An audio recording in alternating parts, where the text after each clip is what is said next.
Good morning students. आज का हमारा 5th लेक्चर है और हमने स्टार्ट किया हुआ है elementary function and mobius transformation chapter. इसके अंदर आज का जो हमारा फर्स्ट हम कर रहे हैं थ्योरम, जिसकी स्टेटमेंट है prove that the resultant that means product of two Mobius transformation is a Mobius transformation. मतलब हमने दो मोबियस ट्रांसफॉर्मेशन लेना है, उनका प्रोडक्ट हमें शो करना है कि विच is also a Mobius transformation. ठीक है, तो हम स्टार्ट करते हैं। लेट कर लेते हैं हम दो मोबियस ट्रांसफॉर्मेशन। एक हमने ले ली W is equal to A Z plus b and c Z plus d, और कंडीशन सभी को पता है कि हमारे पास में क्या कंडीशन होती है, such that A D minus B C is not equal to zero. ठीक है, ये कंडीशन है। दूसरी हमने ट्रांसफॉर्मेशन ले ली pi which is equal to A one Z, W ले लेते हैं यहाँ पे हम, A one W plus B one upon में C one W plus D one.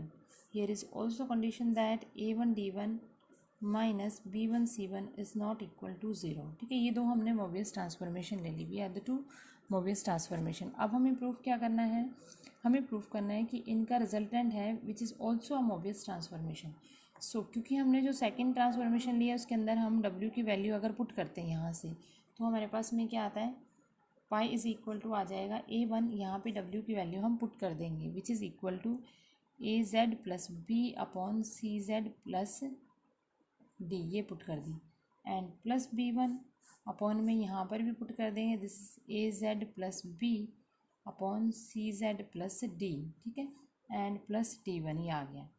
अब इसी को हम सॉल्व कर लेते हैं एलसीएम लेके, तो हमारे पास क्या आ जाएगा, A one Z plus B A one Z plus C B one Z plus D B one. ठीक है, ये वैल्यू आ जाएगी। नीचे भी हमारे पास में क्या आ जाएगा, ए, ये था ए वन, ठीक है, हमारे पास A one C one Z plus B C one plus C D one Z plus D D one. ठीक है, ये वैल्यू आ गई। अब इसको हम क्या करते हैं, इसको हम थोड़ा सा इसी फॉर्म में ले लेते हैं, क्योंकि हमें क्या शो करना है कि this is a Mobius transformation. तो हम z कॉमन निकाल के इसी फॉर्म में हम इसको पुट कर देंगे। सो पाई इज़ इक्वल टू, अब यहाँ पे जो z वाली कंडीशन टर्म्स है उसको हम कॉमन निकाल लेते हैं, या यहाँ पे हम एलसीएम ले लेते हैं। तो यहाँ से आपके पास में क्या कंडीशन आ जाएगी, अगर हम z को कॉमन निकाल रहे हैं तो हमारे पास में क्या आ जाएगा, यहाँ z नहीं आएगा, सॉरी, ठीक है, यहाँ पे z नहीं आएगा। तो हमारे पास में आ गया A one plus C B one,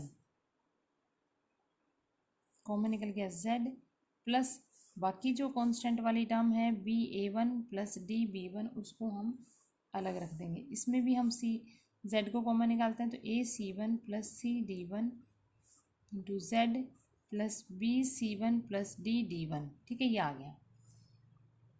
अब ये जो कंडीशंस है, अगर हम इसको कैपिटल ए पुट कर लेते हैं, इसको कैपिटल बी पुट कर लेते हैं, इसको कैपिटल सी एंड इसको कैपिटल डी पुट कर लेते हैं, तो हमारे पास में पाई क्या आ जाएगा, पाई आ जाएगा A Z plus B upon में C Z plus D.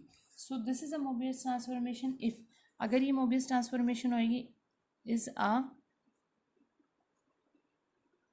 Mobius transformation अगर ट्रांसफॉर्मेशन की जो कंडीशन है ये वाली कंडीशन को होल्ड करेगी। तो यहाँ पर हमारे पास में क्या कंडीशन है, ये आनी चाहिए हमारे पास में a D minus B C is not equal to zero. तो हमने ये शो करना है कि this is not equal to zero. तो इसको हम चेक कर लेते हैं। मोबियस ट्रांसफॉर्मेशन की फॉर्म तो आ गई है, बट हमें ये कंडीशन को प्रूफ करना है। सो हम यहाँ पे कंडीशन ले लेते हैं a D minus B c, इनकी वैल्यूज़ पुट कर देते हैं। ए हमारे पास में क्या है, A one plus C B one, D क्या है हमारे पास में, ये है which is equal to B C one plus D D one, and minus of B is B A one plus D B one into में यह आ जाएगा A C one plus C D one. ठीक है, ये values आ गई। अब यहाँ पे इसको ही हम थोड़ा सा और सिंप्लीफाई करके लिख लेते हैं, ओपन कर लेते हैं ब्रैकेट को, तो ये आ जाएगा हमारे पास में A one B C one plus A one D D one plus C one B one plus C D B one D one minus ये आ जाएगा A B A1C1 minus BC A1D1 minus AC1DB1 minus CDB1D1। अब यहाँ पे कोई term हमारे पास cancel हो रही है तो उसको हम कैंसिल आउट कर देते हैं। AA1BC1 कोई टर्म है AA1BC1, तो ये वाली जो टर्म है वो कैंसिल हो जाएगी क्योंकि यहाँ पर क्या है AA1BC1 है और ये भी हमारे पास में क्या है AA1BC1 है। ठीक है, AA1BC1 ये वाला आपस में कैंसिल आउट हो जाएगा। नाउ सेकंड टर्म देख लेते हैं AA1DD1। अगर हमारे पास में इस तरह की कोई टर्म नहीं है, ठीक है, तो इसको हम ऐसे रह देते हैं। उसके बाद आता है CC1BB1, ये भी कोई टर्म नहीं है। CDB1D1, तो ये भी हमारे पास में एक टर्म है प्लस माइनस में, ये भी कैंसिल हो जाएगी। तो अब आपके पास में टर्म्स क्या बच गई, एक तो ये और ये दो माइनस वाली टर्म्स बच गई है। ठीक है, इसको हम थोड़ा सा सॉल्व कर लेते हैं। नाउ इसमें से अगर हम कॉमन निकाल रहे हैं, क्योंकि हमें क्या कंडीशन है, इन दोनों कंडीशंस का यूज़ करना है। These are both are not equal to zero. So अगर हम इसमें से कॉमन निकाल लेते हैं, इन दोनों टर्म्स में सेम आ रहा है, तो यहाँ पे हमने कॉमन निकाल लिया A1, ये आ जाएगा हमारे पास में A1 एंड D1। ठीक है, A1 D1, अंदर क्या रह गया AD माइनस BC। ठीक है, इन दोनों टर्म्स में से भी अगर हम कॉमन निकाल लेते हैं B1C1, तो ये आ जाएगा, हमने माइनस में कॉमन निकालना पड़ेगा, ये निकाल लिया B1C1, अंदर क्या रह जाएगा B1C1 कॉमन निकाल लिया माइनस में, तो ये रह जाएगा AD माइनस BC। ठीक है, ये वैल्यूज़ आ गई। अब इसको थोड़ा सा और ले लेते हैं, AD minus BC and into में A1D1 माइनस B1C1, ये आ गया। So this is not equal to zero according to this. AD minus BC is not equal to zero, तो ये नॉट इक्वल टू ज़ीरो है। And A1D1 minus B1C1 is also not equal to zero, तो ये दोनों ही condition क्या आ गई, नॉट इक्वल टू ज़ीरो आ गई। तो इसका मतलब जो हमारी पाई ये वाली आई है AZ plus B upon CZ plus D, which is ये मोबियस ट्रांसफॉर्मेशन है, क्योंकि हमने अभी प्रूव कर दिया कि AD minus BC is not equal to zero. So इस तरीके से ये हमने थ्योरम करनी है। नेक्स्ट थ्योरम है हमारी, prove that every Mobius transformation is the resultant of Mobius transformation with simple geometric imports. हमें क्या दिया हुआ है कि every Mobius transformation is the resultant of Mobius transformation with, यहाँ पर हम simple geometric imports plus minus इस तरीके का, इनके साथ में जो हमारे पास में मोबियस ट्रांसफॉर्मेशन आती है वो क्या होती है, is the resultant of every Mobius transformation. Proof जब हम करेंगे तो और क्लियर हो जाएगा। सबसे पहले हम ले लेते हैं एक Mobius transformation, W is equal to AZ plus B upon CZ plus D। ठीक है, सच दैट, ये आपने कंडीशन जरूर लिखनी है, AD minus BC is not equal to zero, क्योंकि अगर ये कंडीशन नहीं लिखेंगे तो हमारे पास में this is not a Mobius transformation. ठीक है, AD minus BC is not equal to zero, और साथ में हम यहाँ पे ये भी लिख देते हैं C हमारे पास नीचे, so C is not equal to zero. ये हमने कोई भी मोबियस ट्रांसफॉर्मेशन ले ली। ठीक है, अब अगर हम इसी के अंदर A को कॉमन निकालते हैं, नीचे C को कॉमन निकाल लेते हैं, तो ये हमारे पास क्या रह जाएगा, A कॉमन निकालिए Z अपॉन में Z plus B upon A, और नीचे क्या आ जाएगा, अगर C कॉमन निकालते हैं तो Z प्लस D अपॉन में C, ये आ जाएगी। ठीक है, अब ये आ गया A अपॉन C तो कॉमन आ गया, बाकी जो टर्म्स बची है, जैसे ऊपर हमारे पास क्या बचा है Z plus B upon A, इसके अंदर हमने क्या करना है, प्लस माइनस अगर D अपॉन C करते हैं, इसके अंदर प्लस कर दिया D अपॉन C और माइनस भी कर दिया D अपॉन C। सिमिलरली हम नीचे कुछ नहीं करेंगे, ऊपर वाली टर्म्स में हमने plus minus D upon C कर दिया, नीचे सेम एज टी इज वैसे ही रख लिया C। ठीक है, अब A अपॉन C को कॉमन निकाल रखा है हमने। अगर हम इसको इसी तरीके से लिखते हैं, Z plus D upon C and plus B upon A minus D upon C, upon में क्या दिया हुआ है, Z plus D upon C। ठीक है, इसको डिवाइड कर देंगे तो क्या आएगा, A upon C as it is आ जाएगा, इसको हम इससे डिवाइड कर देंगे तो ये 1 हो जाएगा, and plus B upon A minus D upon C, and इस पूरे के अपॉन में क्या आ जाएगा, Z plus D upon C। ठीक है, ये टर्म्स आ गई। So this is equal to A upon C को हम इसके साथ में मल्टीप्लाई कर देते हैं, ब्रैकेट के अंदर ले आते हैं, तो ये आ जाएगा A अपॉन C दूसरी टर्म के साथ में करेंगे तो प्लस में ए अपॉन सी, और हमारे पास में ये टर्म्स क्या आ जाएगी, एलसीएम ले लेते हैं इसका, तो ये आ जाएगा b c minus a d upon में ए इंटू सी। ए से ए कैंसिल हो जाएगा और नीचे वाली जो टर्म्स बची हुई है वो क्या है हमारे पास में, जेड प्लस डी अपॉन सी। ठीक है, ना इसी को लिख लेते हैं हम, ए अपॉन सी प्लस सी इंटू सी क्या हो जाएगा, सी स्क्वायर हो जाएगा। तो ये आ जाएगा इंटू में प्लस में आ जाएगा हमारे पास में term b c minus a d and c square, और ये क्या आ जाएगा, जेड प्लस डी अपॉन सी। ठीक है, ये टर्म्स आ गई। Now this is equal to a upon c plus, अब आपके पास में कितने टाइप की टर्म्स आई है, एक तो आ गया ए अपॉन सी प्लस, इसको अगर हम इकट्ठा कर लेते हैं तो हमारे पास में क्या आएगा, plus B c minus a d upon में सी स्क्वायर, और ये मल्टीप्लीकेशन में इसको हम लिखते हैं 1 upon Z plus D upon सी। ठीक है, क्योंकि हम एक मोबियस ट्रांसफॉर्मेशन लेके चले थे तो ये इसी का रिजल्टेंट ही आ रहा है, तो ये भी हमारे पास में क्या है, मोबियस ट्रांसफॉर्मेशन की ही फॉर्म है। ये हमारे पास में क्या आ रहा है, डब्ल्यू के इक्वल ही आ रही है सारी टर्म्स। ठीक है, ये आ गया। अब अगर हम लेट कर लेते हैं Z1 अगर हम लेट कर लेते हैं कि Z प्लस डी अपॉन सी को, ठीक है, इस टर्म को अगर हम Z1 लेट कर लेते हैं तो Z1 क्या होएगा, Z प्लस डी अपॉन सी। ठीक है, Z2 अगर हम लेट कर लेते हैं, अब ये क्या है, 1 अपॉन Z1 बन गया, क्योंकि Z1 हमने किसको लिया है, Z प्लस डी अपॉन सी को हमने Z1 लिया है। तो सिर्फ इसी टर्म को अगर हम लेते हैं तो वो किसके इक्वल आएगा, Z2 अगर हम लेट कर ले Z2 क्या आ जाएगा, 1 अपॉन Z1 आ जाएगा। ठीक है, अब Z3 हमारे पास हम किसको लेट कर रहे हैं, इनका कम्बिनेशन को, इन दोनों को ले लेते हैं, तो ये इंटू में क्या आ जाएगा, Z2, तो ये हमारे पास टर्म क्या आ जाएगी, b c minus a d upon c square into में 1 अपॉन में इंटू में आ जाएगा 1 इंटू जेड स्क्वायर। ठीक है, ये आ गया हमारे पास टर्म। सो अब देखिए W जो है वो किसके इक्वल आ गया, इसको हमने लिया था Z1 क्या था, Z प्लस डी अपॉन सी, और Z2 हमने किसको ले लिया, 1 अपॉन वाली टर्म को, तो Z2 आ गया 1 अपॉन Z1, और Z3 इसको पूरे को ले लिया। ठीक है, तो ये वैल्यू आ गई Z3, तो W किसके इक्वल आ गया, A upon c plus Z3 के। ठीक है, ये वैल्यूज आ गई हमारे पास में। अब ये W इज इक्वल टू आ गया A upon c plus Z3 के, which is similar to Z1 भी हमारे पास सेम इसी तरीके की टर्म थी, Z1 is Z plus D upon c, so these are similar. अब ये जो सारी फॉर्म आई है Z1 Z2 Z3, ये सारी हमारे पास में क्या आई है, दे आर द ट्रांसफॉर्मेशन। ठीक है, तो इस टाइप की ट्रांसफॉर्मेशन आ गई, Z प्लस अल्फ़ा अगर हम इसको लिख रहे हैं W is equal to Z plus alpha, and W is equal to एक ट्रांसफॉर्मेशन आ गई 1 अपॉन Z की फॉर्म में, एक ट्रांसफॉर्मेशन आ गई हमारे पास में मल्टीप्लिकेशन की फॉर्म में, तो अगर हम इसको बीटा ले रहे हैं तो बीटा इंटू Z, तो ये सारे टाइप की ट्रांसफॉर्मेशन आ गई।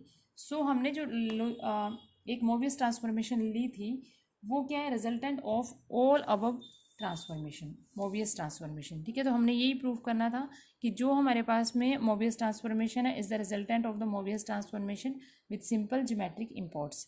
ठीक है, उसके बाद नेक्स्ट टॉपिक हमारा है क्रॉस रेशियो। क्रॉस रेशियो की सबसे पहले हम कर लेते हैं, क्रॉस रेशियो क्या होता है। अगर हमारे पास में Z1 Z2 Z3 Z4 are the distinct points, ये अलग अलग पॉइंट्स हैं, अगर हमारे पास में they are the distinct points, then इनका जो क्रॉस रेशियो है, देन द क्रॉस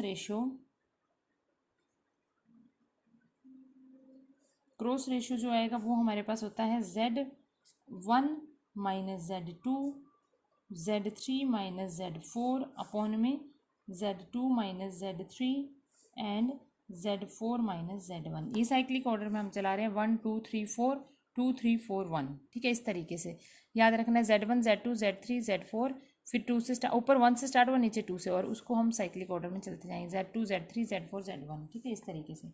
एंड इसको हम डिनोट किससे करते हैं, इसको हम डिनोट करते हैं सर्कल ब्रैकेट, ये आया था Z1 Z2 Z3 Z4। ठीक है, सो this is the cross ratio of 4 distinct points.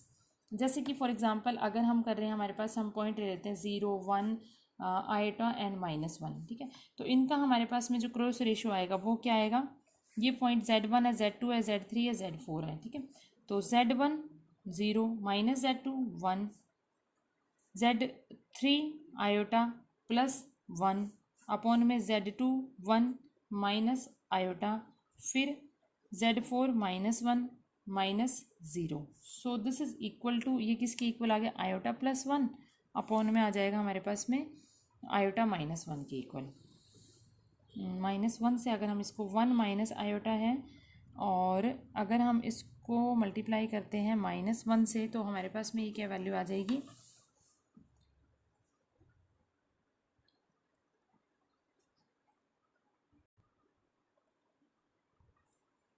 ये आ जाएगा हमारे पास में ये वाला भी माइनस पॉइंट है, माइनस माइनस कैंसिल हो, ये आ जाएगा 1 माइनस आयोटा। ठीक है, तो ये आ गया 1 plus iota upon 1 minus iota. Rationalize कर देंगे हम इसको, 1 plus iota upon 1 plus iota, तो ये टर्म आ जाएगी हमारे पास में 1 plus iota square plus 2 iota upon में आ जाएगा 1 minus iota square, which is equal to 1 minus 1 plus 2 iota and upon में आ जाएगा 1 plus 1। So this is equal to, ये 0 2 iota upon 2, this is equal to iota. So cross ratio of 0 1 iota -1 is iota. ठीक है, ये हमारे पास में टर्म आ गई। नाउ अगर हमारे पास में 3 डिस्टिंक्ट पॉइंट्स हैं, यहाँ पर तो 4 डिस्टिंक्ट पॉइंट्स लिए थे, अगर हमारे किसी भी कॉम्प्लेक्स प्लेन के अंदर 3 डिस्टिंक्ट पॉइंट है, मान लीजिए 3 डिस्टिंक्ट पॉइंट हम ले लेते हैं Z1 Z2 Z3। सो उसमें हम क्रॉस रेशियो जो है वो डिफाइन करेंगे, Z से ले लेंगे Z, Z1 Z2 Z3, और उस केस में हमारे पास क्रॉस रेशियो क्या आएगा, Z minus Z1 Z2 minus Z3 upon में आ जाएगा Z1 minus Z2 and Z3 minus Z। सो अगर 3 डिस्टिंक्ट पॉइंट हैं तो हमने एक पॉइंट Z ले लिया और क्रॉस रेशियो हमारे पास में ये आ जाएगा। ठीक है, अब अगर इनमें से कोई भी एक पॉइंट इनफाइनाइट है, मान लीजिए Z3 जो है वो हमारे पास में इन्फिनिटी है। ठीक है, अगर हम क्रॉस रेशियो निकाल रहे हैं Z, Z1 Z2 and infinity का, Z जो है वो इन्फिनिटी को टेंस करता है, रिप्लेस Z3 को हमने किससे रिप्लेस कर दिया, इन्फिनिटी से। तो इस केस में हमारे पास क्रॉस रेशियो क्या आएगा, हम यहाँ पे लिमिट लगा देते हैं क्योंकि Z3 हमारे पास में क्या इन्फिनिटी है। तो ये पूरा है, हम ये ट्राई करेंगे कि Z3 अपॉन में आ जाए ताकि वो टर्म जो है वो 0 के इक्वल आ जाए। ठीक है, तो इस केस में हमारे पास में, इसमें तो Z3 है नहीं, तो ये तो Z माइनस Z1 आ जाएगा। अब इसमें हम क्या करेंगे, Z3 से डिवाइड कर देंगे पूरी टर्म्स को ताकि 1 अपॉन Z3 आ जाए, और फिर इन्फिनिटी लगाएं तो वो टर्म क्या हो जाएगा, 0 के इक्वल आ जाए। तो ये आ जाएगा Z2 अपॉन Z3 -1, नीचे भी सेम आ जाएगा Z1 माइनस Z2, एंड ये आ जाएगा हमारे पास में 1 माइनस Z अपॉन Z3। ठीक है, तो इस तरीके का आ जाएगा। अब ये वैल्यू 0 आ जाएगी एंड हमारे पास टर्म क्या रह जाएगी, Z माइनस Z1 अपॉन में Z1, ये -1 आ जाएगा ना, इसको माइनस बाहर निकालते हैं, Z1 माइनस Z2। तो उस केस में हमारे पास में क्रॉस रेशियो जो है वो इस तरीके का आएगा। सो ये प्रॉपर्टी, ये हमने करा है कि क्रॉस रेशियो क्या होता है। अब क्रॉस रेशियो के अकॉर्डिंग हम एक थ्योरम और कर लेते हैं। नेक्स्ट हमारी थ्योरम है, show that cross ratio remains invariant, यानी कि क्रॉस रेशियो जो है वो चेंज नहीं होंगे अंडर मोबियस ट्रांसफॉर्मेशन। ठीक है, ये हमने शो करना है। तो सबसे पहले हमने ले लिया एक Mobius transformation which is W is equal to AZ plus B upon CZ plus D such that AD minus BC is not equal to 0। ठीक है, तो ये हमने क्या ले ली, एक मोबियस ट्रांसफॉर्मेशन ले ली and which transform Z1 Z2 Z3 Z4 corresponding points W1 W2 W3 W4 in W plane. इसके कोरस्पॉन्डिंग हमने W प्लेन के अंदर पॉइंट्स ले लिए, डिस्टिंक्ट पॉइंट्स ले लिए। देन अब हमें क्या शो करना है, हमें शो करना है कि जो क्रॉस रेशियो होएगा W प्लेन के अंदर इन पॉइंट्स का, वो same as cross ratio of these points in Z plane, यही हमने शो करना है। सो WR माइनस WS हमने निकाल लिया, यहाँ पर R और S की वैल्यू 1 2 3 पुट करते रहेंगे। ठीक है, तो W यहाँ पर ZR ZS और ZS लगा दिया। ठीक है, इसी को क्रॉस LCM लेके हमने सॉल्व कर दिया, तो हमारे पास इक्वेशन आ गई AD minus BC into ZR minus ZS upon में CZR plus D into CZS plus D, ये आ गई इक्वेशन। अब इसके अंदर हम अलग अलग वैल्यूज पुट करते रहेंगे और इसको सॉल्व करते हैं। यहाँ पर हम Z को पुट करते रहेंगे, सो पुटिंग सॉरी R और S को, R को हमने पुट कर लिया, R और S दोनों को 1 2 3 4 एंड S को भी 1 2 3 4 कोरस्पॉन्डिंग में पुट करते रहेंगे। ठीक है, तो यहाँ से हमारे पास सबसे पहले क्या निकालेंगे, W1 माइनस W2, तो ये वैल्यू क्या आ जाएगी, R को हमने 1 पुट कर दिया और S को हमने 2 पुट कर दिया। ठीक है, इस तरीके से हम वैल्यूज निकालते जा रहे हैं। तो हमारे पास में क्या वैल्यू आ जाएगी, ये आ जाएगा AD माइनस BC एंड ये आ जाएगा Z1 माइनस Z2 अपॉन में CZ1 plus D and CZ2 plus D। ठीक है, ये आ गया। इसी तरीके से हम निकाल रहे हैं W3 माइनस W4 की वैल्यू। सो वो क्या आ जाएगा, AD minus BC and Z3 minus Z4 upon में आ जाएगा CZ3 plus D and CZ4 plus D। ठीक है, सिमिलरली आगे निकाल लेते हैं W3 मतलब सारे क्रॉस रेशियो जो होता है W1 minus W2, W3 minus W4, तो इन सभी क्रॉस रेशियो की हम वैल्यू फाइंड आउट कर रहे हैं। W3 माइनस W2 हमारे पास में क्या आ रही है, ये आ रहा है AD माइनस BC एंड ये आ जाएगा Z। W3 माइनस W2 निकाल रहे हैं तो हमारे पास आ जाएगा Z3 माइनस Z2 अपॉन में आ जाएगा CZ3 plus D and CZ2 plus D। ठीक है, ये वैल्यू आ जाएगी। नाउ W1 माइनस W4 की वैल्यू क्या आ जाएगी, इसको हम ऐसे लिखते हैं W2 minus W2 minus W3 भी लिख सकते हैं इसको, और W4 माइनस W1 भी लिख सकते हैं। वो हमारे पास में जो माइनस का सिंबल है वो कॉमन आ जाएगा, अदरवाइज कोई प्रॉब्लम नहीं है।